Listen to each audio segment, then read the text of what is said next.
Axel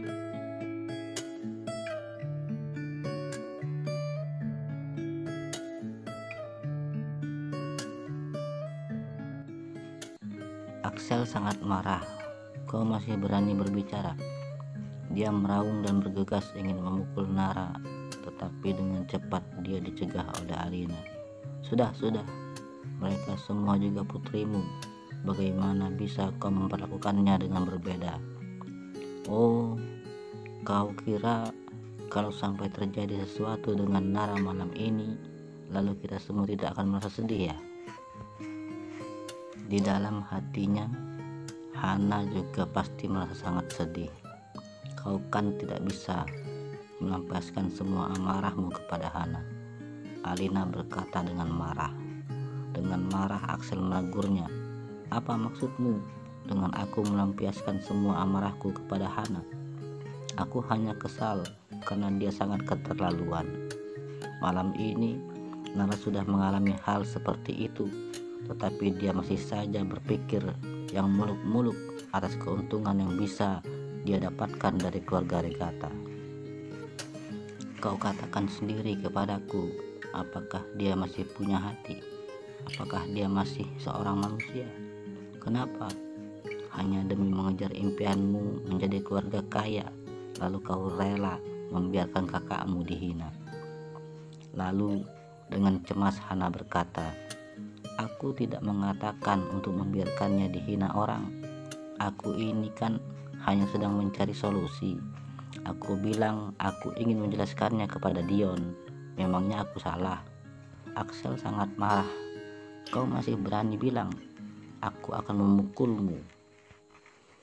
Dengan cepat Alina menarik Axel dan menengahi. Bisa gak kau tidak bersikap begitu sadis? Anak itu baru umur berapa, kau malah ingin memukulnya? Hana, kau juga bisa tidak kurangi ucapanmu itu. Ucapan ayahmu benar. Dion itu memang bukan orang yang baik. Tidak perlu mengatakan apa-apa lagi kepadanya. Sudahlah, lupakan saja. Kita memang tidak berjodoh dengan keluarga Regatta. Masalah Nara kali ini adalah bukti yang cukup baik. Hana, lain kali kau tidak boleh membahas hal ini lagi ya. Hana cemberut dan menunjukkan ekspresi kesal lalu berkata, tidak boleh membahas yang tidak boleh membahas. Tetapi aku merasa ucapanku itu tidak salah. Ayahku memang terlalu keras. Axel langsung meraung dengan marah. Aku memang keras. Memang kenapa? Keluar kau dari sini. Hana juga merasa kesal dan berkata, keluar ya keluar. Selama ini kau juga selalu begitu, tidak pernah mau mendengarkan ucapan orang lain. Lalu Hana bergegas dan Hiro buru-buru mengikutinya. Kemudian Hana turun ke bawah dan berkata dengan marah, Hiro, coba kau katakan, benar nggak kata-kataku itu? Hiro tampak tidak enak hati. Hana, sebenarnya aku pikir. Lalu dengan marah Hana berkata, kau pikir apa maksudmu ha? Aku tanya, menurutmu ucapanku itu benar gak? Dengan tak berdaya Hiro hanya bisa menganggukkan kepalanya dan berkata, iya, kau benar. Hana lalu berkata dengan kencang, memang benar kok. Masalah kali ini semua gara-gara si Reva itu. Jika bukan karena si Reva itu, bagaimana mungkin Dion tidak akan menyukai kakakku? Ayahku itu memang sudah tua dan linglung. Dia tidak membolehkan orang berbicara pula. Aku tidak puas. Aku harus membuktikan kepadanya siapa yang benar dan siapa yang salah sebenarnya. Hiro tertegun sejenak. Apa yang akan kau lakukan? Dengan kencang Hana berkata, aku mau mencari Dion. Aku mau menjelaskan kepadanya secara pribadi dan memberitahukan kepadanya bahwa kita benar-benar tidak ada hubungannya dengan Reva. Aku akan membuktikan kepada papaku yang idiot itu bahwa aku benar. Hiro tercengang. Hana, kau jangan melakukan hal-hal bodoh. Dion itu bukan orang baik. Hana marah. Kenapa berkata seperti itu? Menurutmu aku juga salah. Kau juga tidak percaya kepadaku. Hiro merasa tidak enak hati dan berkata, tidak, aku percaya kepadamu. Tetapi Hana langsung marah dan berkata, tidak ada tetapi-tetapian. Kalau kau percaya kepadaku, maka kau harus mendukungku. Ayo pergi mencari Dion bersamaku dan menjelaskan semuanya dengan jelas. Kalau kau tidak percaya kepadaku, juga tidak apa-apa. Kau pergi saja dari sini dan kedepannya jangan muncul lagi di depanku. Kita cerai saja. Mata Hiro langsung melebar. Sudah begitu keras kepala, lalu masih tidak mengizinkan orang berbicara juga. Tetapi Hiro juga benar-benar tak punya pilihan. Sejak keluarga Su mendapatkan kembali perusahaan farmasi Su, sikap Hana semakin mendominasi. Dia benar-benar tidak berani melawan Hana sekarang. Lanjut ke bab 326. Villa mewah di pinggiran utara. Ini adalah kediaman keduanya, Dion, di kota Karsan. Ada puluhan pengawal di villa itu yang ditugaskan oleh keluarga Regata untuk menjaganya. Setelah melarikan diri dan pulang ke villa ini, akhirnya Dion menghela nafas lega. Sembari minum dengan santai dan duduk santai di ruang tamu, Dion mengirim seseorang untuk menyelidiki tentang Reva. Tiba-tiba ada seorang anak buahnya datang melapor. Tuan muda Regata, ada seseorang wanita bernama Hana datang mencari Tuan, berkata ingin bertemu denganmu. Dion langsung mengerutkan keningnya. Hana, si wanita jelek itu, mau apa dia? Anak buah Dion, dia bilang dia ingin meminta maaf kepadamu secara pribadi dan menjelaskan tentang apa yang terjadi malam ini. Dion berpikir sejenak lalu berkata, panggil seseorang untuk membawanya masuk. Tak lama kemudian, Hana dibawa menghadap Dion. Begitu melihat Dion, Hana langsung berkata, Tuan muda Regata, aku benar-benar minta maaf atas apa yang terjadi malam ini. Aku tahu Anda memiliki sedikit salah paham dengan keluargaku. Tujuanku ke sini ingin menjelaskan mengenai masalah keluargaku kepadamu. Sebenarnya kami sama sekali tidak ada hubungan apapun dengan Reva. Harapan terbesar kedua orang tuaku itu adalah agar dia segera bercerai dengan kakakku. Selain itu, meskipun dia telah menikah dengan kakakku selama bertahun-tahun, tetapi hubungan mereka hanya status suami istri di atas kertas saja. Sama sekali tidak ada hubungan suami istri yang nyata. Jika Tuan muda Regata tidak percaya, boleh pergi mencari tahu. Dion mendengus dingin. Hana ini benar-benar datang kepadanya untuk menjelaskan. Kalau begitu, berarti aku sudah salah paham dengan kalian. Itu sedikit memalukan. Begini saja, bagaimana jika kau meminta kakakmu datang ke sini dan aku akan meminta maaf kepadanya secara langsung? Sambil berkata Dion tertawa.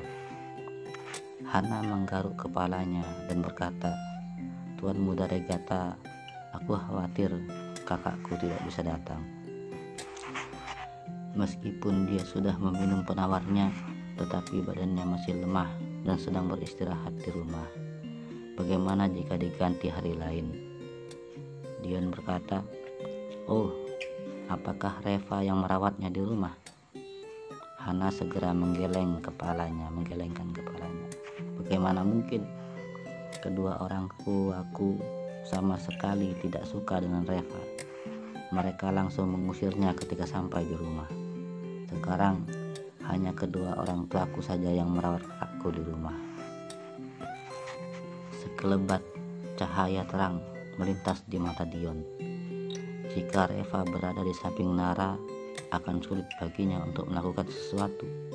Tetapi jika Reva tidak ada di sana, semuanya akan menjadi lebih mudah.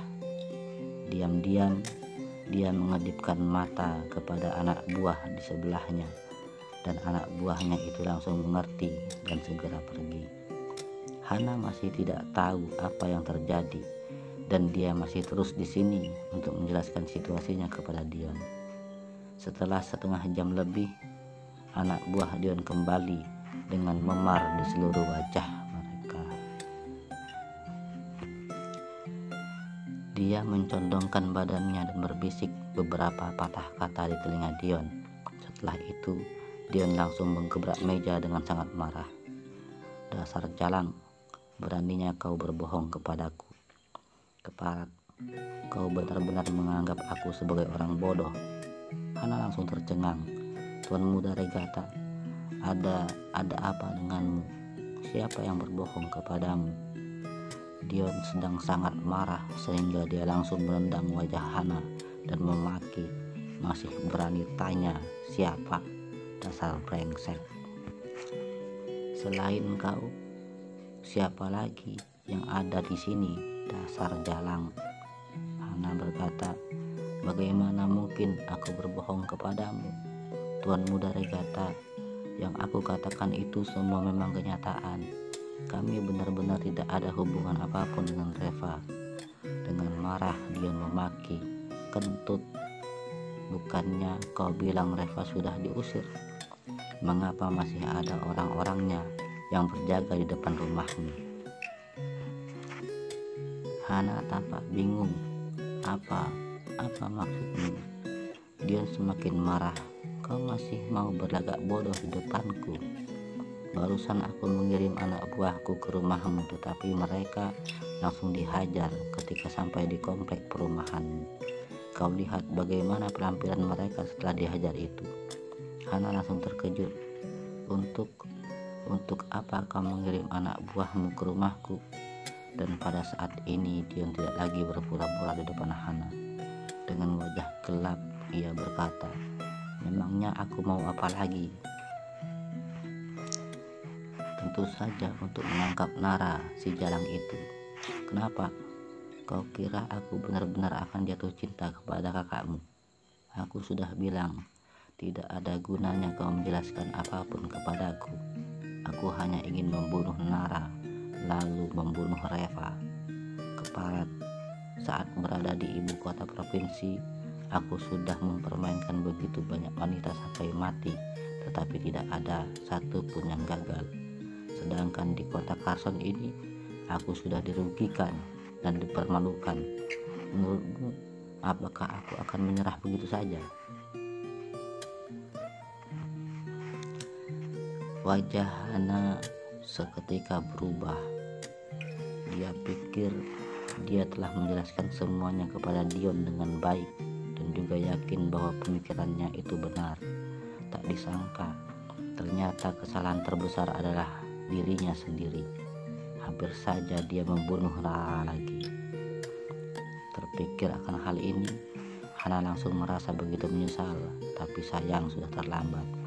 Akhirnya dia mengerti bahwa Dion adalah iblis dan tak ada gunanya dia menjelaskan apapun kepadanya.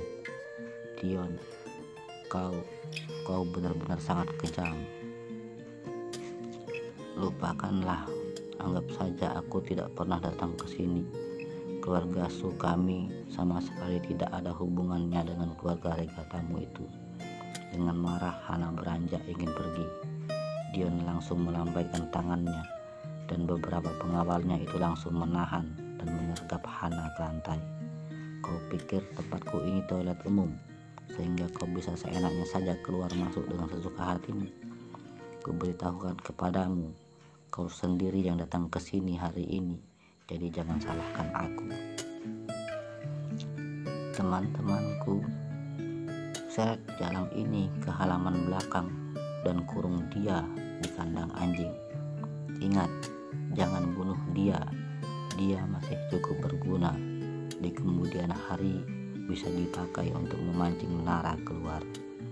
Hana langsung terkejut dan berkata dengan panik, "Tuan Muda Regata, apa yang mau kau lakukan? Apa hubungannya dendam di antara kau dan Reva itu denganku? Aku tidak pernah melakukan apapun." Dengan tidak sabar, Dion melambaikan tangannya dan berkata, "Jangan banyak bacot. Memangnya aku masih perlu alasan untuk membunuh seseorang? Dasar brengsek, orang yang tak punya otak sepertimu memang pantas mati. Ngomong-ngomong, kalian seret dia ke belakang. Jangan ingin bermain dengannya. Kalian dapat melakukan apapun yang kalian inginkan dengannya." Anak buahnya langsung tertawa terbahak-bahak. "Tuan Muda Regata, bukankah kau menyulitkan kami dengan barang seperti ini?" Dion juga tertawa. "Iya juga ya. Tapang seperti ini pun masih bermimpi untuk menikah dengan keluarga kaya. Coba pergi ngaca dulu sana. Melihatnya saja pun sudah membuat aku mual.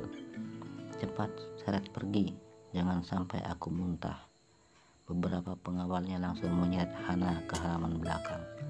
Tidak peduli seberapa kuatnya Hana berjuang dan memohon ampun, tetap saja tidak ada yang peduli kepadanya. Di halaman belakang, Hana mendapati Hiro juga telah dikurung di kandang anjing. "Suamiku, mengapa kau ada di sini?" tanya Hana dengan panik. Hiro sangat marah. "Kau masih berani bertanya? Aku sudah bilang jangan datang mencari mereka. Dan kau tidak hanya tidak mau mendengar nasihatku, tetapi malah bersikeras untuk membawaku ke sini. Begitu kau masuk tadi, aku sudah ditangkap dan dikurung oleh mereka di sini. Kau benar-benar idiot.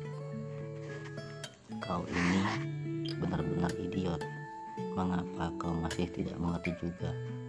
Mereka itu tidak akan mau mendengarkan penjelasanmu sama sekali. Mereka hanya ingin membunuh kita." Hana benar-benar mengerti sekarang, tetapi semuanya sudah terlambat. Dia juga dijebloskan ke dalam kandang anjing. Di dalam kandang anjing itu, dia tidak bisa berdiri dengan tegak dan tidak bisa berbaring juga. Dia hanya bisa meringkuk di dalam. Sekarang, Hana benar-benar sangat menyesal, tapi sayang sudah terlambat. Pada saat yang sama, di sebuah jalan kecil di pinggiran utara, tampak Calvin sedang menelpon sambil mengemudi. "Kak, Reva itu tidak sederhana. Kak, Reva itu tidak sederhana. Jurus yang dia pakai itu tapak sakti utara dan ilmunya tidak dangkal. Aku bukan lawannya. Selain itu, dia langsung dapat mengenali Nirvana Fly begitu melihatnya, dan juga mengetahui cara mengobati orang yang terkena Nirvana Fly itu. Ilmu medis orang ini mungkin tidak lemah. Aku rasa kita harus berjaga-jaga agar tidak mengalami kekalahan." Saat dia sedang berbicara, tiba-tiba sebuah mobil melaju dari samping dan langsung menabrak mobilnya hingga ke lapangan di sisi jalan. Bodi mobil itu juga ikut terguling. Telepon terjatuh dan panggilan telepon terputus. Dengan garang, Calvin melompat keluar dari mobil dan memaki, "Dasar kampret, bisa bawa mobil nggak kau?" Dengan marah, dia berlari ke sisi mobil pihak lain dan hendak membuka pintu mobilnya. Dengan marah, dia berlari ke sisi mobil pihak lain dan hendak membuka pintu mobilnya. Tetapi ketika dia melihat bahwa orang yang duduk di dalam mobil itu adalah Reva, dia langsung terkejut. pada saat ini. Bahkan orang bodoh pun tahu apa yang sedang terjadi. Lalu Calvin segera berbalik dan berlari, tetapi saat ini Reva sudah bergegas keluar dari dalam mobil dan dengan cepat menghentikannya. Wajah Calvin langsung pucat pasi. "Reva, apa yang akan kau lakukan?" Wajah Reva sedingin es. "Membasmi gulma. Tentu saja kita juga harus membasmi hingga ke akarnya."